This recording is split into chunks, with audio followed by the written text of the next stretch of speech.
MS मराठीमध्ये सर्वांचं सहर्ष स्वागत. मी संजीवनी आरबोळे.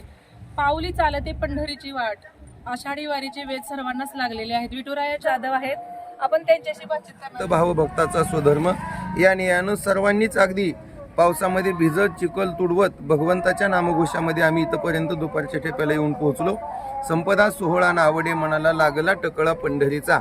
या नियानं जसं एखाद्या लेकीला आपल्या बापाला भेटण्याची ओढ असते, तसे या सर्व जीवांना देवाला भेटण्याची ओढ लागली. त्यामुळे ऊन वारा पाऊस कशाचीही पर्वा न करता आमच्या गावातील 300 ते 400 वारकरी पंढरीच्या दिशेने आम्ही चालत आहोत आणि आजच्या दुपारच्या मुक्कामाला येऊन पोहोचलो. किती वर्ष झाली तुम्ही दिंडी? आमचा हा 6वा वर्षाचा सोहळा आहे. आणि स्वतः तुम्ही दिंडी हा, मालक? स्वतः दिंडी चालू. आणि राहण्याची मुक्काम वगैरे सोय कसं? अगदी छान आहे, सगळे नियोजन लागलेले आहेत. MIDC मध्ये आमचा दुपारचा जेवण आहे. पहिल्या दिवसाचा मुक्काम दगड अकोल्यामध्ये, दुसऱ्या दिवसाचा मुक्काम आमचा खडकाम मध्ये आहे, चैतन्य फर्निचर मध्ये, आणि टाकळीमध्ये आम्ही थांबतो. दिवसभरामध्ये किती किलोमीटर चालतो? दिवसभरामध्ये 20-25 किलोमीटर चालतो आम्ही. काय सांगाल माऊली, तुमचा कसा प्रवास चालू आहे? छान आहे. काही अनुभव वारीमध्ये? वारीमध्ये आनंद नाचतच आहे आमचा आनंद. विठुरायाच्या भेटीसाठी. भेटीसाठी आपल्या सोबत नुसतीच पोलीस भरतीमध्ये पदवी प्राप्त केलेली आहे.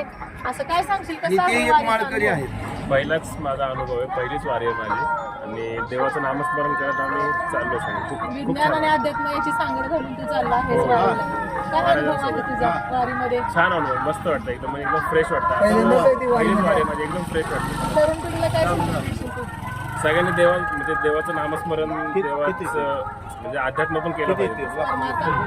काही त्रास वगैरे एवढ्या पाऊस ऊन वारा याचं कमानं बाळगतो तुम्ही विठुरायाच्या दर्शनासाठी चालले? काही सुद्धा त्रास होत नाही, काही सुद्धा काय होत नाही. मग देवा सुखामध्ये देव आठवत नसतो, दुःखामध्ये देव आठवतो. काहीतरी मागणं असेल की काय विठुरायाकडे? मागणं नाही, चलत जायचं पंढरपूर काहीतरी पर्यंत. अपेक्षा असेल? काय नाही, काय नाही, सुखात एवढंच.